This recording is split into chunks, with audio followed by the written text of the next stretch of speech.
The day had been long, filled with endless chores, emails, phone calls, and the 1,000 invisible responsibilities that pile up without warning. By evening, my body ached in ways I couldn't describe. My back felt stiff, my shoulders heavy, and my mind restless. I sat slouched on the couch, staring blankly at the muted television screen when Ayan, my husband, walked in. He had just finished putting away the groceries, his sleeves rolled up, his hair slightly tousled. "You look exhausted," he said, studying me with the kind of attentiveness only he possessed. I tried to smile. "Just a long day." He walked over and stood behind me. "Lean forward a little," he instructed gently. I frowned. "Why?" "Because," he said, already placing his hands lightly on my shoulders, "you've been carrying the whole world on these. Let me help." Before I could protest, his thumbs pressed into the tense knots of my shoulders. At first I stiffened, caught off guard, but then a wave of relief washed over me. His touch wasn't rough. It was careful, deliberate, as if he knew exactly where the pain lived. A sigh escaped me. "That feels amazing." "I knew it," he murmured, a hint of a smile in his voice. "You think I don't notice how tired you've been? You give everything to everyone, work, family, this house. But who takes care of you?" I swallowed, my throat tightening. He always saw me, even when I tried to hide my weariness behind a brave face. At first, I thought it was just a massage, I whispered to myself. But slowly, I realized it was more than that. His hands moved rhythmically, easing the tension from my muscles, but also unlocking something deeper. Memories, emotions, the quiet comfort of knowing I wasn't alone. My eyes fluttered closed as he leaned a little closer, his presence wrapping around me like a protective shield. "You don't have to be strong all the time," he said softly. "Not with me." Those words sank into me. For years, I had carried so much. Fears I didn't speak of, worries I thought I had to shield him from. But here he was, reminding me that marriage wasn't about pretending to be invincible. It was about sharing burdens, even the silent ones. I turned slightly, looking up at him. Our eyes met, and in that quiet exchange, I felt more understood than I had in weeks. He wasn't just soothing my muscles.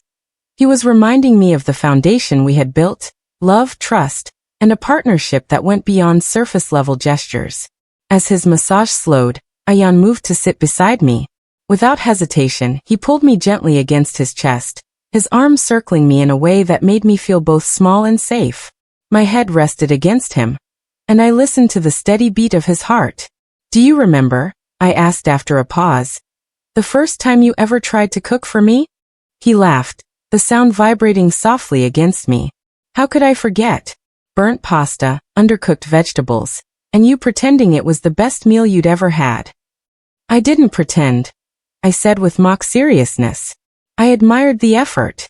You admired that I didn't set the kitchen on fire." We both laughed quietly, and the memory of those early days warmed me. Back then, life had been simpler.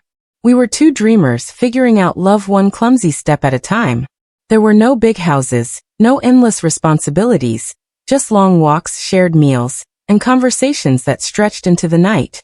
And yet, sitting there, I realized that even with all the added responsibilities, the essence of us hadn't changed. Ayan still looked at me with the same tenderness he had when we were new, when everything about us was fragile and untested. I closed my eyes, letting myself drift into more memories. The day he had proposed came to mind, not with grand fireworks or extravagant displays, but with a quiet sincerity that still made my heart ache. We had been walking in the park, leaves crunching beneath our feet. He had carried a small box in his pocket all day, too nervous to pull it out. Finally, beneath an old oak tree, he had stopped, taken my hand, and said, "I don't have the right words, but I know this. I can't imagine a life without you." That was all. No rehearsed speech, no audience, no dramatic gestures. Just honesty. Just Ayan. And I had said yes, not because of the ring, but because I knew that with him, life would be real. Back in the present, I shifted slightly in his arms, tilting my head to look up at him again. "You know," I said softly, "you could give professional massages. You're really good at this." He smirked. "Only for you. No one else gets this service." "Lucky me," I teased, but deep down I meant it. I was lucky. Lucky to have a man who not only noticed my tiredness, but cared enough to do something about it. Ayan reached for my hand, intertwining his fingers with mine. His thumb brushed gently over my palm, a silent gesture that spoke volumes. "Promise me something," he said suddenly. "What?" "That you'll let me in more. That you won't always try to carry everything by yourself. I know you think you're protecting me, but I want to share the weight. That's what I'm here for." Tears pricked my eyes unbidden. For so long, I had equated strength with silence, thinking love meant shielding him from my struggles. But love wasn't about silence. It was about trust, about letting him see the parts of me that weren't polished or put together. "I promise," I whispered. He kissed the top of my head gently, his lips lingering there as if sealing my words with his. The night deepened around us, but neither of us moved.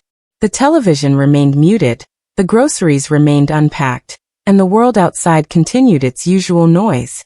Inside our little bubble, though time slowed, we talked about nothing, about everything. About the trip we had always dreamed of taking to the mountains, about the silly arguments we'd had that now seemed meaningless, about how much we had grown together. At one point I asked, "Do you ever wonder what our lives would have been like if we hadn't met that day in the cafe?" Ayan chuckled. "I don't even want to imagine it. That version of my life would be incomplete." His words made me smile. They weren't exaggerated, they weren't poetic, but they were real. And that realness was what made my love for him deepen. Later, as we prepared for bed, I caught my reflection in the mirror. I still looked tired, my hair a mess, faint shadows under my eyes. But something in my expression had changed. The heaviness I'd carried all day was lighter, replaced by a quiet contentment. Ayan noticed too. "Feeling better?" he asked, leaning against the doorframe. "Much better," I admitted. "Thanks to you." He shrugged casually, but I could see the pride in his eyes. And he was right. That massage had started as a simple act of kindness, but it had turned into a moment of connection, a reminder of what marriage truly meant. It wasn't about grand gestures or flawless appearances. It was about showing up, in small ways, every day. As I lay down beside him, I thought back on the journey we had taken together, the struggles we had weathered, the laughter we had shared, the countless ways we had learned to love one another. I realized then that romance doesn't always look like the movies. Sometimes, it looks like a husband massaging his wife's tired shoulders after a long day. Sometimes, it looks like quiet promises exchanged in the glow of a dimly lit room. Sometimes, it looks like being pulled closer when you didn't even know how much you needed it.